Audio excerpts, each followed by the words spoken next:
Welcome to the Million Dollar Magic Podcast, where Jennifer Jones talks to industry leaders in the real estate world and beyond. From scaling businesses to manifesting health, wealth, and happiness. It's time to unlock your next level of success. Hey everyone, I am Jen Jones and I am here today with the amazing Stephanie Hetherington. Welcome, Steph. We're so excited to have you here today. Thank you so much for having me. I'm also very excited to be here. Amazing. Now, Steph is a goat on our team. See, this is why we have the goat symbol here for Steph. So, Steph, when did you start in real estate? So I got licensed in March of 2020. Really fun time. Great time, right? So yes, the world shut down. Right? Basically, you got licensed and the world shut down. And we're basically sitting there going, we don't know where everything's going right now, right? 100% uncertainty, yes. Yes. Now, what were you doing before you got licensed? So before I was licensed, I actually worked in a neurology lab at a well-known healthcare center in Toronto. So my background is in psychology and psychometry. So yes, I was doing dementia research at a lab. So totally different. So related. Yeah, so related. Yeah, so related. So what actually inspired you to get into real estate? What happened that sort of had you desiring a change of career path? Yeah, so I mean, for sure, growing up, I had, my parents, we moved a lot. So I was always kind of interested and inspired by all the moves we made and how it got them to where they are currently. And I've also been, always very just driven. So not only did I work in a hospital, but I also had a couple side jobs, always hustling, working at a couple different hospitals, side gigs, doing things, dictating and that for physicians on the side. So just very motivated. I want to give the best life possible for my family, my kids. So I was kind of tired of maybe doing, more than 2 or 3 jobs at a time. And I have a good friend who's in real estate. She's also on our team.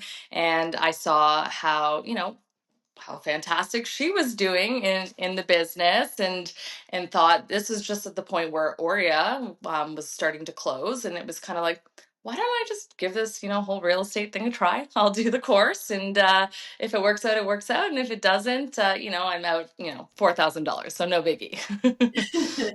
Right. And so you made a decision, okay, I've taken the course, I'm licensed. Yep. And then how did you transition from doing that full-time position, literally burning the candle at both ends in all these different hospitals to now being in real estate full-time?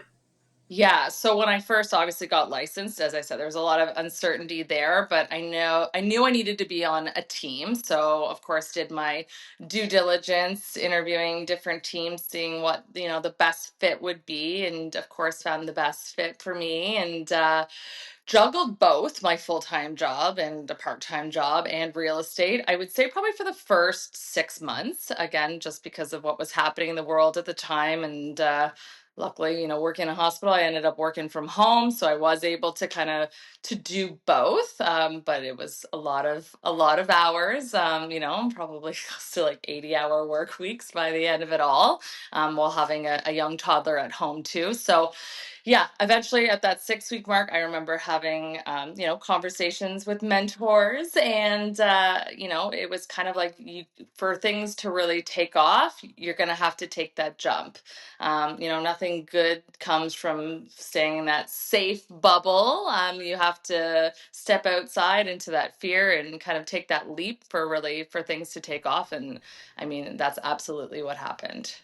Yeah. So for agents out there that are like part-time, trying to straddle, trying to do both, afraid to make that step, you just basically pulled the carpet underneath yourself and just, that's it. Yeah. Right?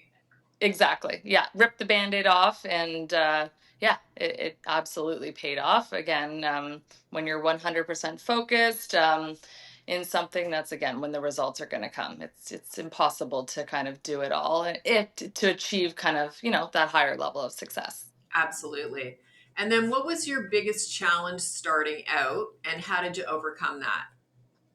Biggest challenge, I think, for me, I was, I was a little soft, emotional. I let things get to me. So in this industry, you definitely have to develop thicker skin, and the quicker you do that, I'd say the more sane you will stay. So that mindset, and for me, was a challenge in the beginning, just coming, staying in that positive place, because again, like things, people look at real estate sometimes and think it's easy. It is absolutely not. The hours and work that, and time that goes into things, and doesn't kind of produce results right away. So it's just staying that persistence and staying positive in terms of mindset. So I had a lot of challenges, especially in the beginning. Oh my God, I can remember, my first year was full of deals that were full of fun and things. The first, one in particular, I can remember, I did not notice that a house did not have eaves troughs, and yeah, the deal almost died over that, and I paid for those eaves troughs to be put on, and learned a lesson, and I'll never forget that again to check. Right. And I think that's the amazing thing is that the tough deals is really where we get the learning, right? Absolutely. We don't learn Like, anything from the easy deals. And, no, I love the fact that you took responsibility and, it's a tough thing for some people to do to say, hey, I made a mistake. I didn't notice that. And yeah, you know what? I'm gonna cough make up it blood right. and go ahead and take care of that for you because I Yeah, screwed up, right? right. Yeah. 100%. Yes. Yeah. So, and I feel like, that it happens too. Like, even if it wasn't necessarily something that was my mistake too, like that's just part of, we're in a, client focused, client centered business. Like, I've done other kind of client care jobs in the past, and it's about keeping that client happy, of course, within reason. But yeah, you got to kind of take ownership and responsibility, especially for those mistakes that you make. But as you said, like, they're learning opportunities. Growth comes from those challenges. It sure does. Yeah. Absolutely. And then obviously, habits and routines are super important to anyone's success. So, what are your habits and routines that have been key to where you are today? Yes. So, I mean, interesting. I feel like they're always evolving and developing as time goes on here. New challenges come up in life. I got two young boys, like an 8-year-old and a 4-year-old. So, I might get into a routine, but one of them might disrupt it, and I'll have to pivot to something new. So, for me, getting up a little bit before them, I can't, I will be honest, like some days it doesn't happen depending on how my night has gone. But really trying to carve out some personal time, even if it's for half an hour, get a little bit of movement in the morning, take, even 5-10 minutes to myself just to sit quietly with a coffee before the chaos begins. That's instrumental for sure. And kind of keeping my mind right and like setting myself up for the day, because once the day gets going, it's like nonstop till the end. Yeah, Then absolutely, it is. right? Yeah. And what's one skill that you think every agent should have to master 2025 and win? Oh, okay.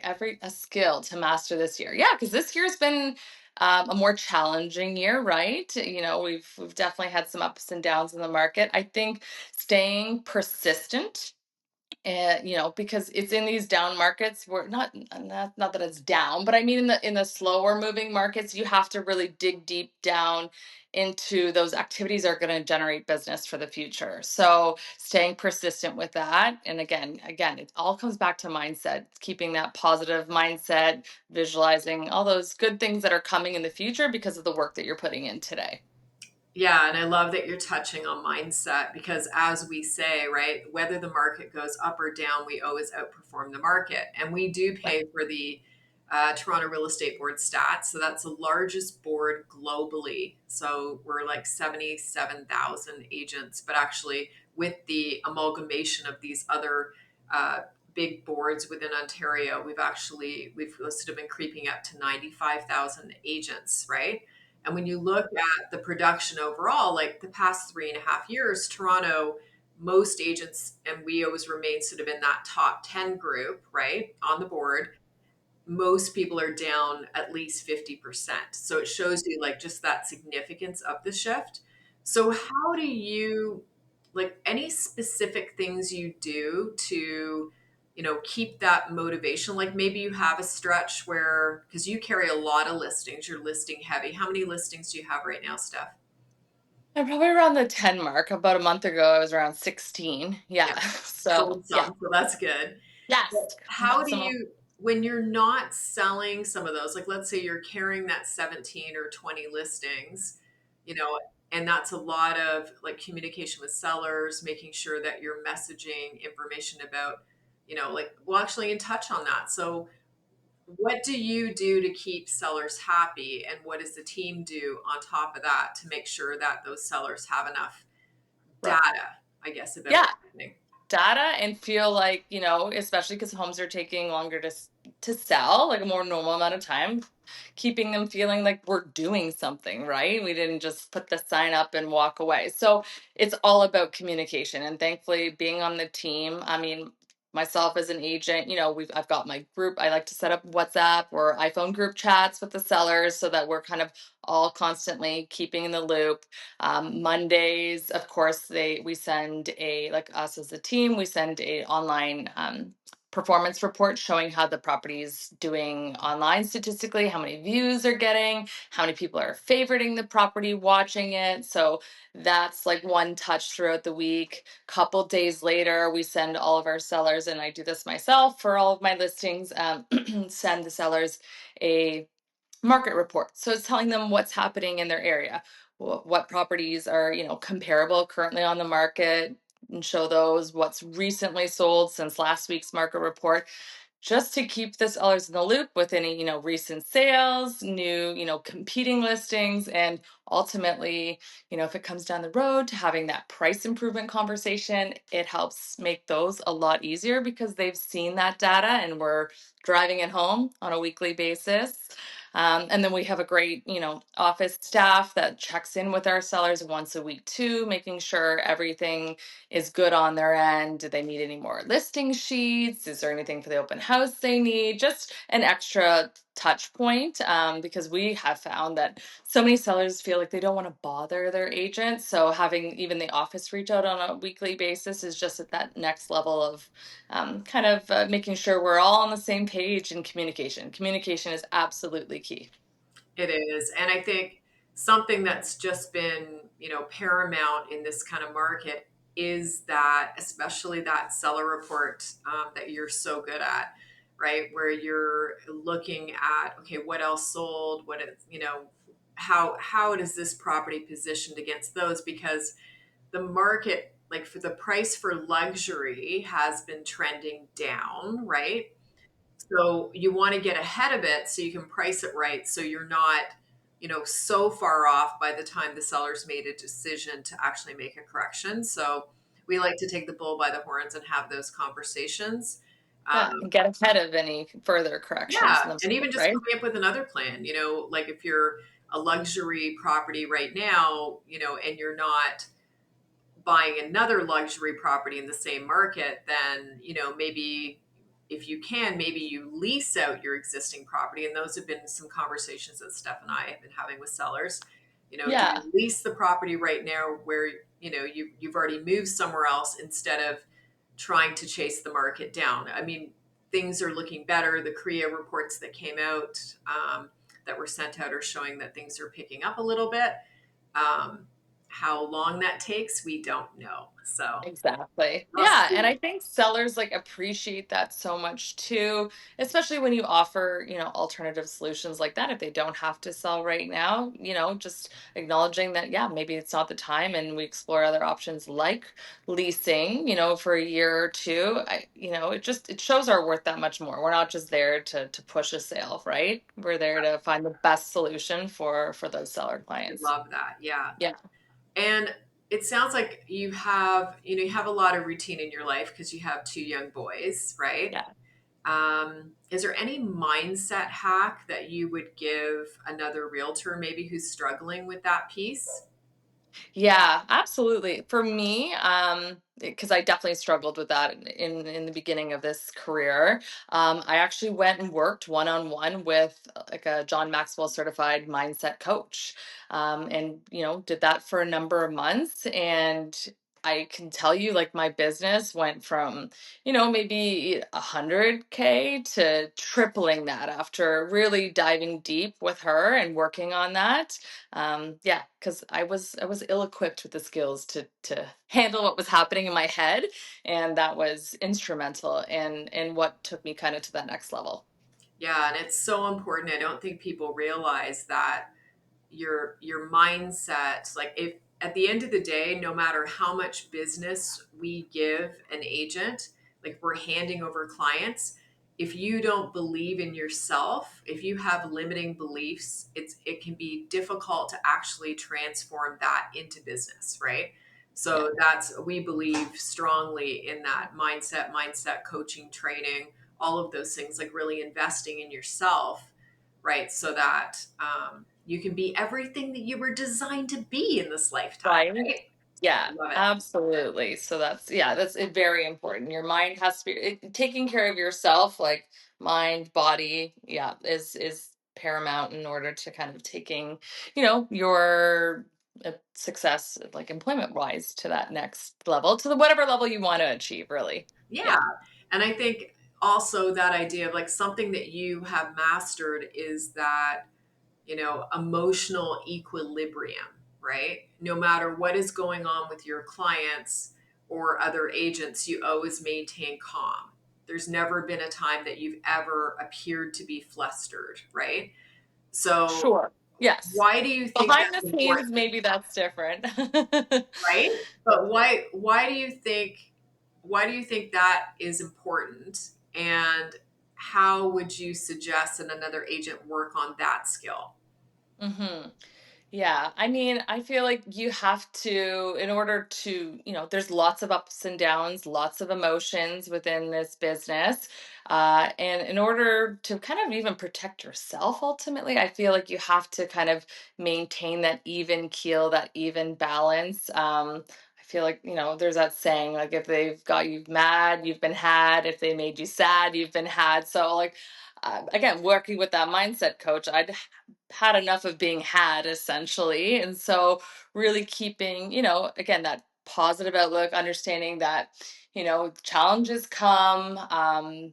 They're not always, and they have nothing to do with you, right? Other people project their things on you. So just keeping that at the forefront, that as Jen, you say this all the time too, like if something's come up and it's negative and it's a challenge, you always like to self-reflect, like what is your DNA? Do you have any DNA on this situation, on this problem? And ultimately, most of the time, it's like, no, this is not a me problem. But again, we're in the business of kind of keeping people happy, but empathizing with them, understanding them, but ultimately helping them work through whatever the challenge may be.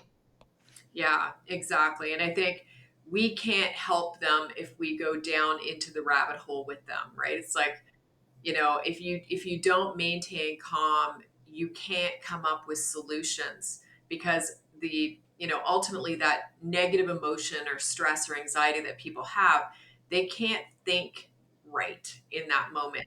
They're being, pulled down into this irrational thinking.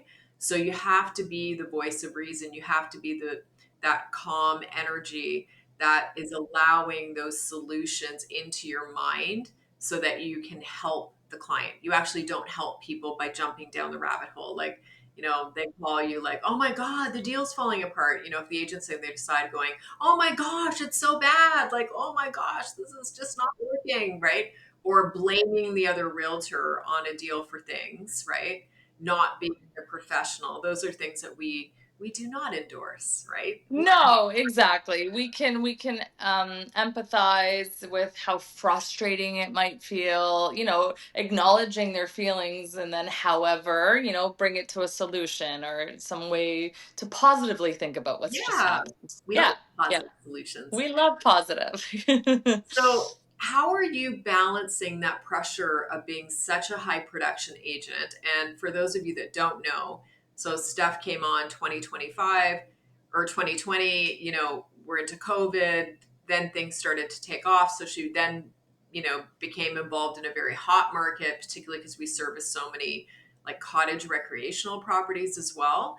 And then, with the 14 interest rate increases and all these potential government interventions like the capital gains of 66.67%, they talked about over 250 in a corp, and then Yeah, talking about stopping immigration affecting the Mandarin Chinese speaking population.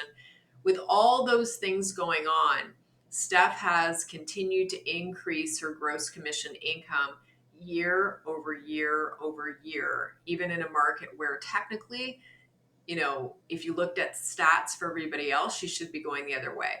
So this is someone that's, easily taking home over 300,000 gross commission income. That's not what's paid to the team. That's what Steph's taking home. And would you have the ability, like if you'd stayed on working a zillion jobs, would you have the ability to move up to that kind of income? absolutely not. No. Interesting, right? Hmm. So how do you balance that pressure then of being such a high producer and your own personal life and having kids at home? Because that's a biggie. Sure. It is. It's absolutely a biggie and one that I'm constantly working on, right? It's a daily balancing game. I think just setting out like time blocking, right? Especially it's a little more complicated now because it's the summer, but throughout the school year, really time blocking my days because I know I have, kid free time when they're in the school between, 9 and 4. So making sure I'm doing those income producing activities, whether it be time blocking for prospecting, client appointments, follow-ups, things like that throughout the day. But of course, lots of people work too during the day. So they want to go in the evenings, weekends. It's all about striking a balance. I think when I first started, someone's like, I want to go see this right now. And I was like, oh my God, I got to go right now. I can literally remember being out on the boat with my parents on a weekend I had one kid at the time. And I think you texted me and you were like, the so and so wants to see your property. My parents literally drove me to the shoreline and I jumped out of the boat and ran to go show this property. So I think in the beginning, I was just doing a little too much. And I remember feeling so stressed. I was having no time with my family. So now it's about time blocking, setting expectations and boundaries with clients too. Like, absolutely, I'm happy to take you out. I have this time or this time. Like, what works best for you, right? Because Right. I couldn't keep up with the pace of jumping off of boats to go show Exactly. properties like right away. So it's a constant balancing game, and time blocking is key to really making sure that you're carving out that family time because well, there's realtors out there with young kids, and Jen, with your daughter, like time flies by. Like I feel like, I just had my second yesterday and he's about to turn 4. So I want to make sure that I'm holding on to those moments and spending, quality time with them too. But at the same time, I'm, earning a living for my family and being able to, take them on amazing vacations and things that I definitely wouldn't have been able to do if I was still running the rat race in my 3 other jobs.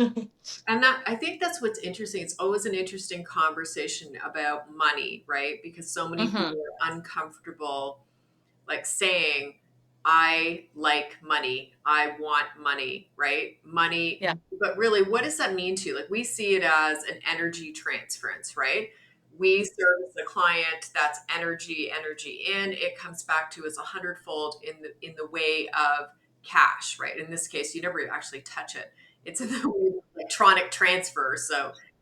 So how do you kind of get your head wrapped around that? Like, are you comfortable saying, I like making money, and do you have like a purpose for it? Or how does that work? Because I feel like this is where so many people get stuck.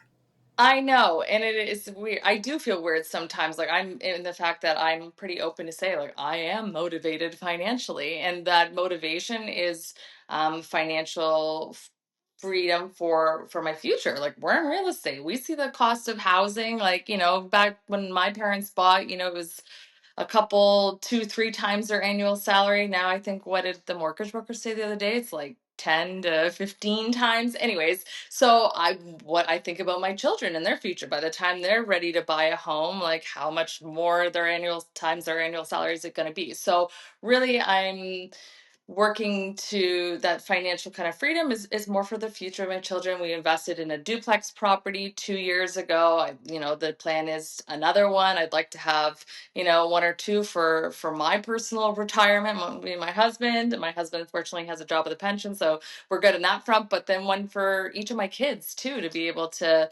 cash out, and then they have, either they can own it, live in it, or use it for their futures as well. Pay for university if that's the route they decide to go, right? Right? Yeah, Yeah. exactly. And I think that's such a critical piece is thinking about for each person, like, how do I feel about money? Did you hear things growing up like money doesn't grow on trees, right? Money's dirty. I always Yep. think about the fact that even in a Disney movie, if you look at something like Peter Pan, right? Who's the person that is evil? Is that the poor person or the rich person? Right. Right, Peter Pan, or are you thinking the Oh, Robin who's Hood. the other Robin guy? Hood. Sorry, Robin Peter. Hood. Sorry, I'm like, Robin Peter Hood. Robin Pan. I'm Hood. like, Robin he's Hood. bad. Robin Captain Hook. Captain Hook is bad. Yes, Robin Hood. Yeah, like the evil people were the rich people. Right. It's Yeah. like The Simpsons, right? Any Most TV shows you watch, even biblically, right? The way that a lot of religion is explained is essentially, you want to drop everything and follow Jesus and get rid of all your riches. Okay, that's great.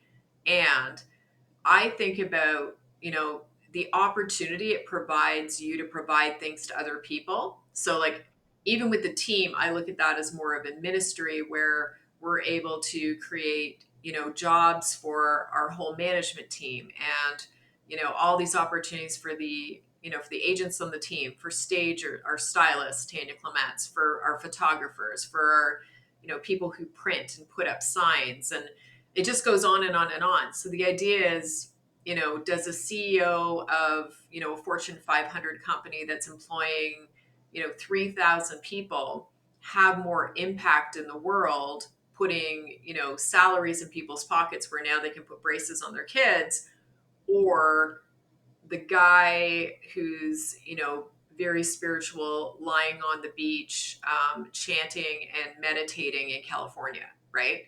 So I think it's the importance of, like, really dialing down for each person on what are my beliefs around money, and then releasing a lot of that and understanding you can have more impact on the world. The more money you make, the The more more you give. impact you're going to be able to have, right? Yeah, and that's why I say exactly. The more that you make, essentially, the more that you're able to give, right, to Yeah, others. Yeah, yeah, exactly. That's way more yeah. fun. Way more Yes. fun.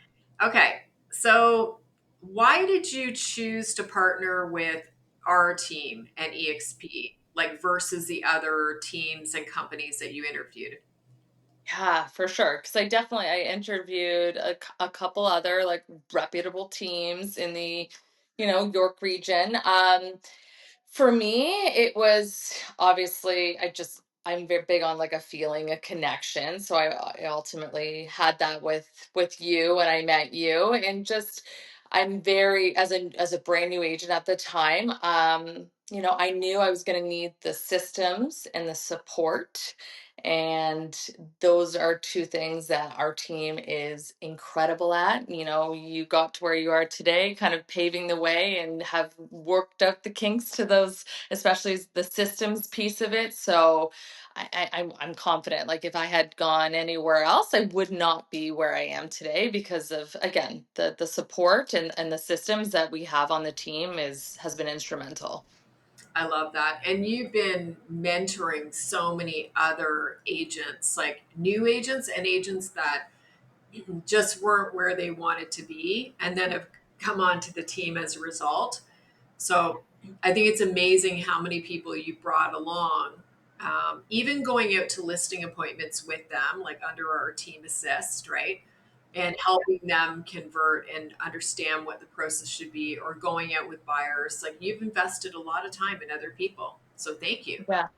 Oh, no, you're welcome. And I love that. I mean, it's as if I was a new agent today, like, that's to me really where you're going to learn the most and get the most support. I can't stress enough, especially for new agents, or as you said, agents that aren't maybe they're maybe stuck at that certain level and they want to take it to the next level. I encourage you to reach out to us and explore what we have to offer, because again, I think the proof is in the pudding with the agents that are on the team and have grown with us. You can see just in the production that they're doing now, and it's pretty simple. We have some simple steps, right? A great boot camp and then incredible support from our senior agents. Yeah. Yes. And yeah, that's, I think, the coolest thing is that ultimately, no matter where you go, I don't know of another team or a brokerage that actually will send a senior producing agent out with you to make Yeah. sure that you're A, properly organized, B, that you understand how to go through that appointment, and then to be able to give you that feedback after with, this is what you did really well. These are things that you could still improve, right? Right. Yeah. And like the I fact think that we value the time of the senior agents that are going out and doing that too, and then they're being compensated by the team for helping yeah, mentor I that love that. agent. Yeah. So good. Yeah. So grateful. Yes. Love it. Okay, so what advice would you give to agents right now that, let's say, they're struggling along, they might be doing a couple deals, or they're stuck at a number? A lot of agents will get stuck, like, I'm at 75 or 100,000 and I can't get through that ceiling. What's your advice? Someone who's increasing year over year and easily you're over 300,000 gross commission income. What's your advice? Yeah. So, I mean, I think they need to self-reflect, kind of, obviously what they're doing up until this point in time isn't taking them as, to that next level or pushing them past that, GCI level that they're kind of stagnant at. And I think, talking, that's why I love our brokerage too. Like, you don't necessarily even need to be on our team, but I just, the kind of collaboration amongst EXP agents in general is so amazing and unlike any other brokerage that I know. Even if you're an independent agent, like there's over 80 hours a week available of training, and not just training from, Joe Schmo that doesn't do any deals. These are like top producing agents that are dedicating their time to mentor and train new agents within the brokerage. So I think just, diving into that, and or getting a coach. We have a great mentorship coach program too. Again, not only through the team, but just through our brokerage in general, and working with agents that are at that next level where you want to be. The people you surround yourself with is, you're more likely to be like them, right? Yeah, and we always say that if you just have a look at the 5 people closest to you, just check your cell phone. And if you look at those 5 people you're texting with the most or calling the most, do they pull you down? Meaning you've committed to go to the gym every day and they're like, hey, why don't we go get lunch instead? Right? Instead of going to the gym today. Or you could do that tomorrow. Why don't we go do this instead? And they're taking you down that road of just, it's like a sabotage to keep you where they are because that's where they feel comfortable. So really, really important who you surround yourself with. I'm very conscious of this. I'm conscious of who I allow into my circle closely. Um, I'm I want them to be focused on that higher level and personal growth and a high level of accountability. The other thing that drives me crazy, I don't know about you, is people who will talk about other people, right? So in my head, I'm always, if you're speaking badly about someone, but you're not prepared to say it to them, these things that you have an issue with, right? That's the way you're connecting. It's connecting in a toxic way with people.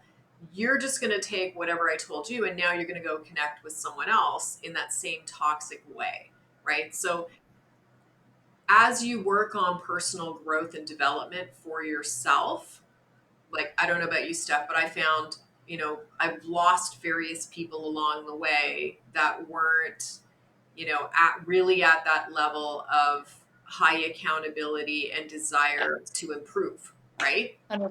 Yeah, exactly. Yeah, it becomes more clear that you're not aligned maybe on certain things, and yeah, they just kind of drift away, and Yeah. it's okay, right? It's Well, okay. and have you found that, like, as you've made more money and improved your circumstance and bought investment Mhm. properties and all these things, have you found that, like, that circle around you has shifted, or are they all pretty, like, high drive, desire to change, like, and improve?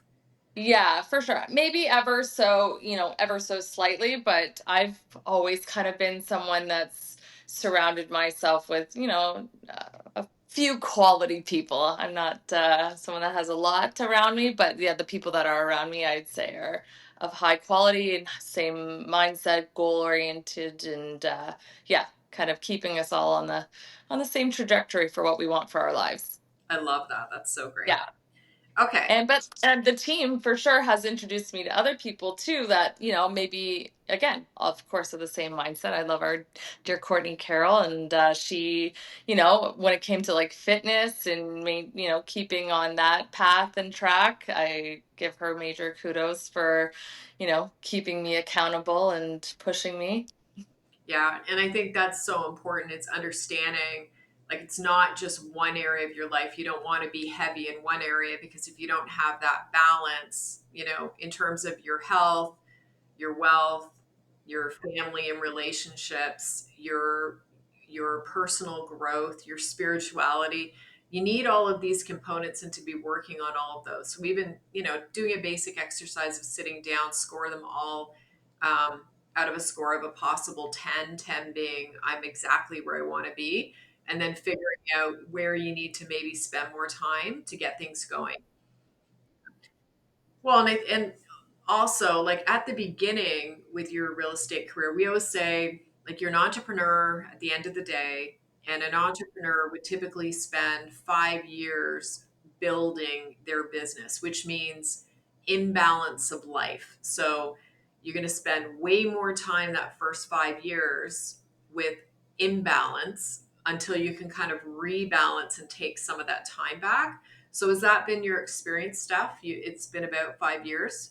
Yeah, I guess so. Yeah, it has been exactly just over 5 years now. So, as I said earlier, yeah, definitely a lot of imbalance in those first few years. And I would say over the last like even like 6 to 8 months, I've seen a shift. Like there's more balance, but I'm at that point too where I've kind of built the business. So I'm starting to see more like repeat referrals and all of that fun stuff. So yeah, there's definitely more balance, which is nice. But again, I still, you still want to maintain and continue and remain consistent with, again, all the things that got you there, right?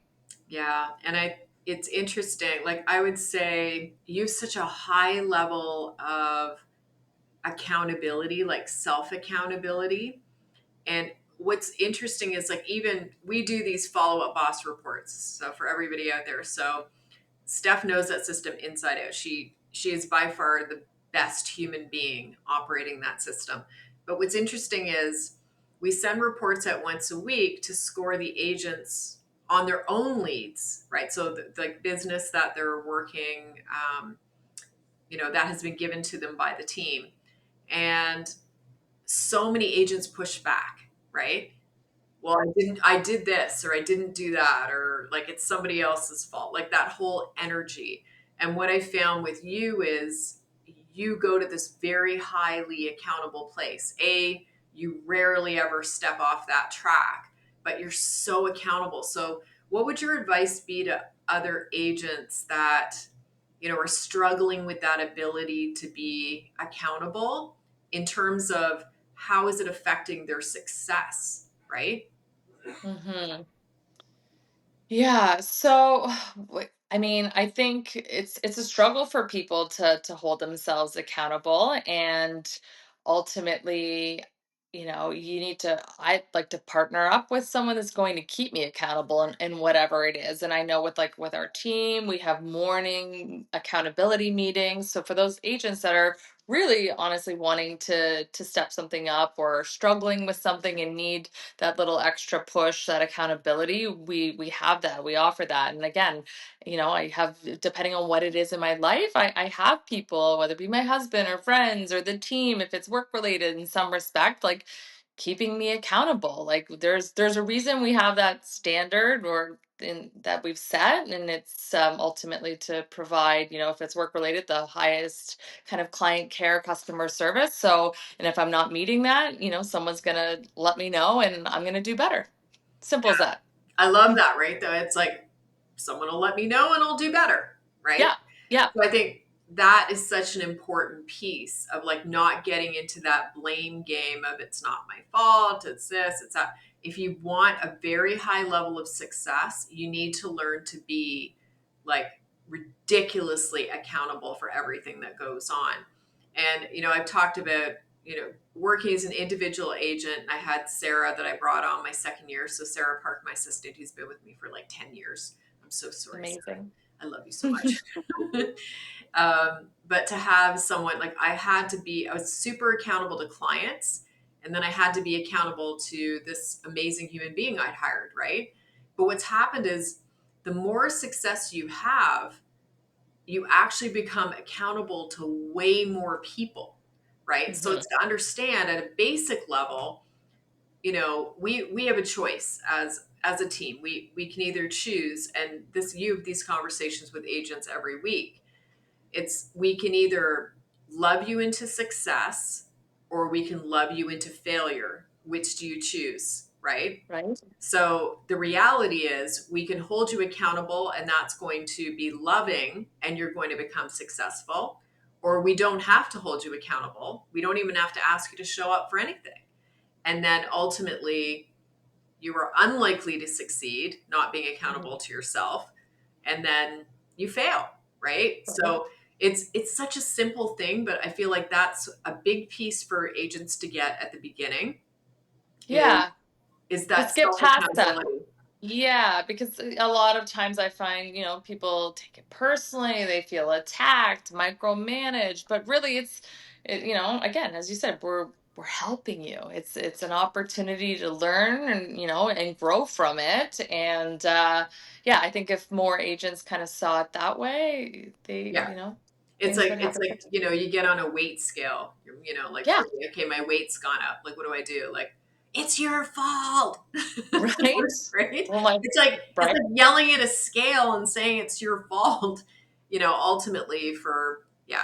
So I think that is so important. If you want to be successful as a realtor, individually or in a team, you need to learn to be the most accountable, like for your Hmm. time, for every single way that you're showing up. And the more highly accountable you're going to be, the higher levels of success you're going to have.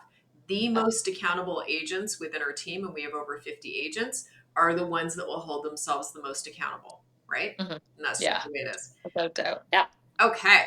So, Nice. is there anything that you wish you had done sooner in your career? Like something that you feel would have jump started you faster? Hmm. I mean, starting in real estate earlier, Yeah. but I also think that, the life experiences, the, work experience I had to be, everything happens for a reason at the time it's supposed to happen. So I don't know. I really don't. I think maybe mindset works, getting with a mindset coach sooner into, because I think it was probably at least a year and a half after I'd been in real estate. That's when I started working 101. So if I look back, I would have liked to have done that sooner. Done that Started. sooner. Yeah, Okay. yeah, I'm going for to tell you sure. I about think it. that would have saved a lot of tears and stress in those first year. Yeah, I love that. And what about like what's your vision for the next 3 years? Do you have Yeah. like a plan when you look forward? You've talked about investment properties, which is great. Yeah. Yes, for sure. So investment, definitely at least one more duplex in the next 3 to 5 years is the goal. I recently also did my mortgage license, Yes, which you did. yes, and partnered with a really great team to be able to just offer, I do a high level of real estate client service, and just to be able to have someone on a team there that can offer the same when it comes to financing mortgage needs. So that's fun to kind of see that side of business grow, and just obviously within the team, having a team lead role, continue growth in that, and just helping agents. I would love to be able to, in the next year, help another 10 agents kind of find their way and grow their business too. That would be a personal goal of mine as well. Cause again, I love, love just helping and seeing others succeed too. Cause, it's not easy. So when you're able to mentor someone and see them kind of take off. I have a couple agents under, in my downline essentially within EXP and newer agents, and seeing them flourish and grow has been like one of the most, exciting things. Yeah, it is. It's so cool. And I think it's such an exciting career, right? Yeah. Really, being in real estate introduces you to so many incredible clients, so many other amazing realtors. You can attend conferences and self development, and just the doors that it's opened, even for me personally, have been astonishing. Um, Yeah. and I never planned for this. It's like I get into real estate to sell real estate for projects that we were working on. I had no intention of being in this at all. Right. So, Sure. Yeah. I know. I didn't think about like even thinking about our big conference last year in Miami at EXP Con. Like I got to get on stage and talk. Like those are things that I never really even thought about when I first started in the industry, but just having the opportunity to push and go to those uncomfortable places and opportunities that have come up have been unimaginable. So exciting yeah. stuff. So And I think that's really cool, being pushed to do something. Most people are, their absolute number one fear is public speaking. yeah. And, I'm so proud of you. You've been on different panels now, and then to be speaking at EXPCon on two different stages was like absolutely awesome. So Yeah. super grateful. So fun. Okay. So if you weren't selling real estate, what would you be doing? Oh boy. I mean, I'd probably still be doing my old job, really. I'd be working in a hospital somewhere with my head hitting the glass ceiling. Yeah, The imaginary glass ceiling. Yeah. the imaginary Okay. glass ceiling. Yeah. What about a dream vacation? Where are we going? Oh my gosh, I love traveling. And that's another thing I've gotten to travel more, I think, in the last like 5 years than I have previously. So there's a lot of places on my bucket list, but I would love to do Japan. I'd love to go to Japan. Greece is on my bucket list too. But oh, I think the number one, and I got emotional thinking about this recently with I want to, and I'm not, I want to, I'm going to. I am, one of the things I'm working towards is to be able to take my entire family, including my parents and my sisters, on like a safari. That's the thing that Wow. I'm going to do. My 8-year-old, after I took him to London, England last December, and he was like, Mom, can we go on a safari next? And I was like, give me a break, kid. I'm gonna have to work like triple time for that. But I was like, you know what? No, I'm going to write that one down. I'm going to, keep it in the forefront of my mind and envision it. And yeah, it's happening. It's going to happen. I love that. And Yeah. isn't that the cool thing about real estate? So you're not working 9 to 5 where you have 2 weeks holiday or 4 weeks holiday, No, right? That is nope. for some people, and that's their preference. It's where they're comfortable. But your disc profile, so for anyone, we actually do have a disc profile you can do for free. It's like the 4 distinct personality types. Just send a message and we'll send it over to you to take. Yeah. The idea is that Steph is predominantly, her first letter is D, which is dominant. So meaning she fits that role of CEO entrepreneur, right? But what we Yeah. realized is um, the third letter is S, and S is, I like to call it safety, right? Yes. So Yeah. the vast majority of the population, around 70%, are high S, and their number one fear is change. So it's to understand, a lot of people are fearful of change and they want to be in that same career, doing that same job for 30 years or living in that same house for 30 House. years. For someone like Steph being a high D, what would happen to you if that's what you did?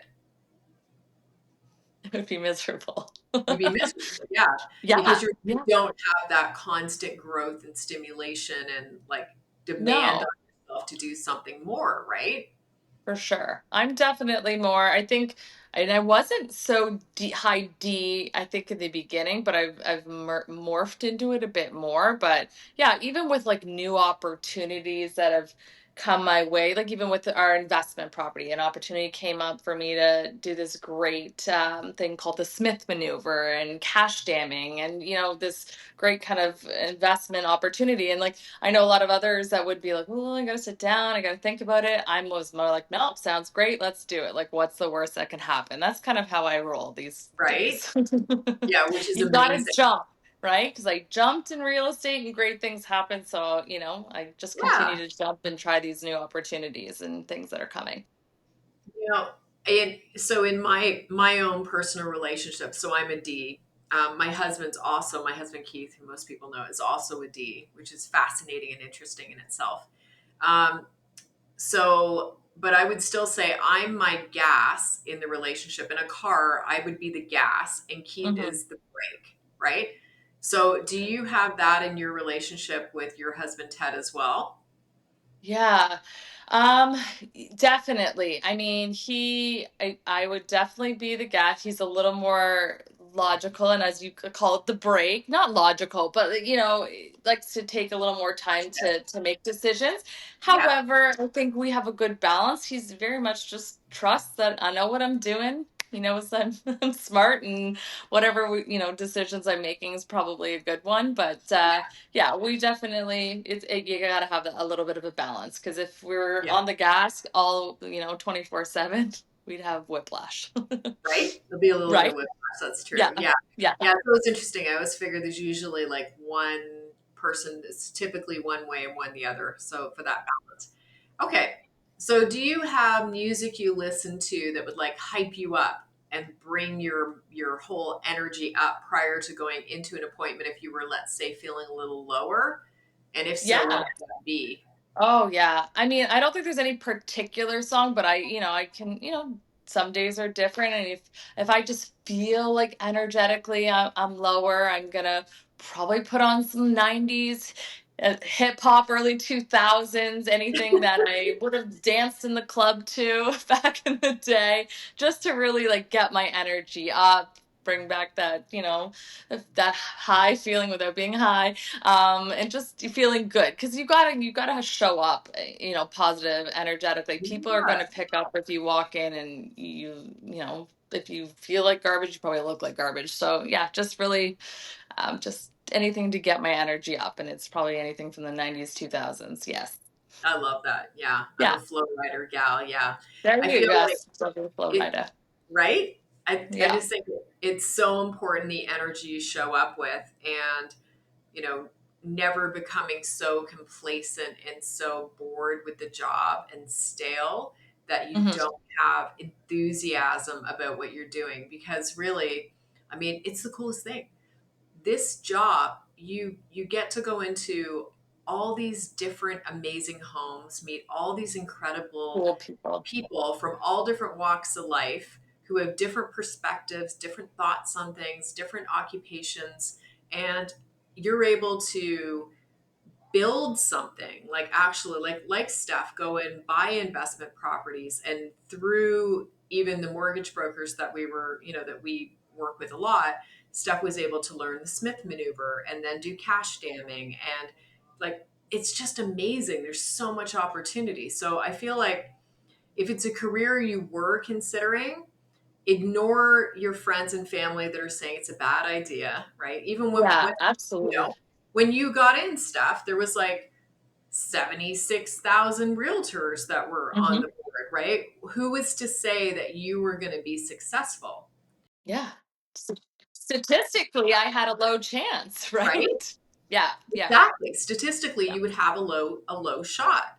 The Hmm. difference is it's understanding that by really desiring something, pulling your parachute so you stop having a backup plan, right? Because then you have to do it, and just getting in and being that consistent person.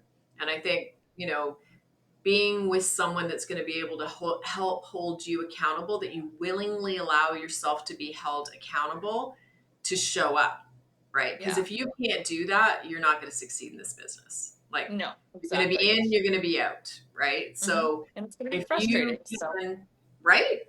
Yeah. yeah, So life changing, right? Absolutely life totally. changing business. Yeah, Yeah. I say that when people ask like, "Oh, do you miss your old, career?" Like, "Wow, that's such a big change." I'm like, "No, I like honestly never look back. It is by far, one of the greatest decisions, yeah, that I've made." Yeah. I love Yeah. that.